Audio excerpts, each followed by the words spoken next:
Hey, so we are talking about how not to burn out this week.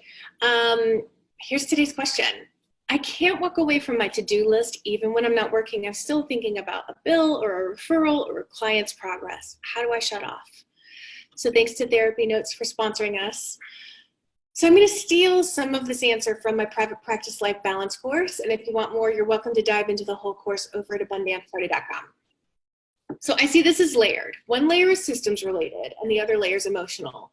So let's start with systems. If you have a solid system or schedule for bills, you know it'll get taken care of, so you don't have to think about it. So when that thought arises, it's a quick like, oh yeah, that gets handled Tuesdays, or whatever system should relieve it. It's easy to obsess about referrals if you're not yet to a place where you can count on them. You can't control the referrals, even when you are busy, but you can control what you do to bring in referrals. If you have a system for that, you can lean back into that. Like, oh, referrals aren't coming in the door. Oh, well, I'm doing X, Y, and Z for my marketing plan on these days as scheduled.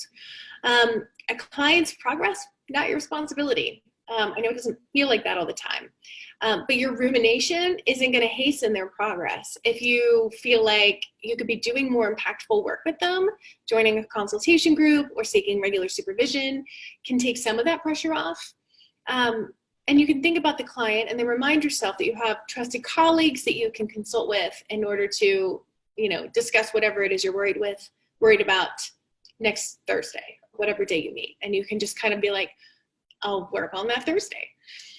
So the vast majority of the struggle is actually emotional. And it's a struggle a lot of us try to solve with systems, and they can help, but most of the time when we're not mentally letting go of work, it's an emotional thing. So we're going to go there. So first, I would see if the obsession is truly just like rabid interest in your work, which it doesn't sound like it is, or if it's strategic avoidance of some things in your life that you don't want to feel. So I want you to really search. And in the past, I really honestly thought the thrill of all the business stuff was what was driving me. But when I got still, I would get walloped with grief that I hadn't resolved or worked on. So work was protecting me from being with my grief. I tested it. I'm not the exception to the rule with this. Apparently, when you ignore your feelings, they don't disappear.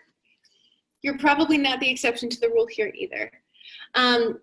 If you're not someone who gets these rushes of inspiration often, like maybe it's not, like maybe there are some times when you're really actually excited about this work and your brain is on it. Indulge it if your priorities allow for it. Ride the wave and enjoy the work. But then when you're feeling less motivated later, like take the pressure off. So getting to know your ebbs and flows can really help you trust that they will balance out eventually. I'm going to also encourage you to fill your life with more fun. I know that seems kind of trite, but if you have a hobby or an interest or even something just slightly more interesting than these worries that you have, then you can more easily switch your inappropriately timed work thoughts to your interest thought. So like I'm learning to play the piano right now. And if I start to get sucked into a work thought that I know like I don't have to work with right now, I'll try to figure out like what's the arpeggio in D flat, in a D flat scale. Things like that just are neither here nor there. I still suck at piano. The thing that I'm thinking about still needs to get done, but it gives me a little break from getting into a rumination cycle with it. Also in the past will like rearrange furniture in my head and decorate spaces. So finding little rest spots for you to go to in your head to create a little bit of space from the thought. If you know there's already a plan to handle it and your brain just keeps going there. But underneath it, I promise you, there is probably a thing you don't want to deal with. We had a rule for a little while in our household that we didn't talk about work at all at the house. And that really helped me because I found that I was starting all my sentences to my partner with like, oh, one thing I could do with the business. And like, first of all, he glazed over.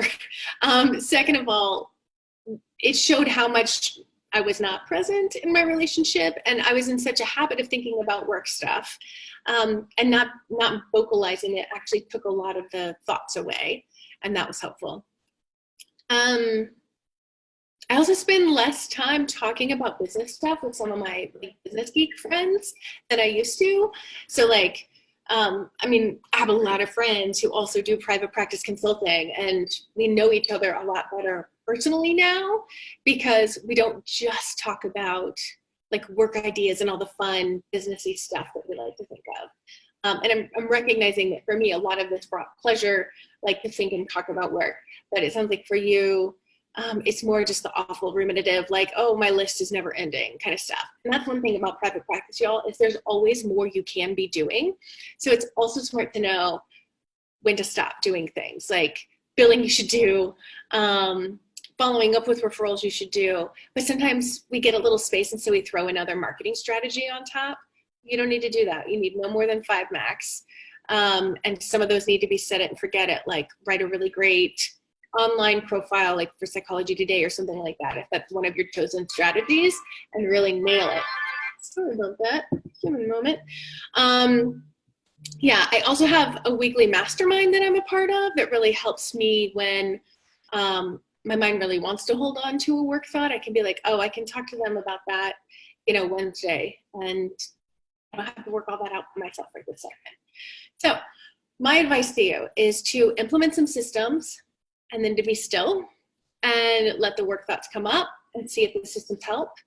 And when you need space and distraction from those thoughts because they won't let go, use some of the things I talked about, but really you got to get to that underneath stuff that's making those thoughts so pervasive and so enticing for your mind to keep going to, because there's something there. Alrighty, like I said, on Monday this week, I'm going to be a lot more long-winded because I care about this stuff a lot. For the Private Practice Life Balance course, come join us over at abundanceparty.com. If you have questions, please shoot me an email over at ask@abundanceparty.com.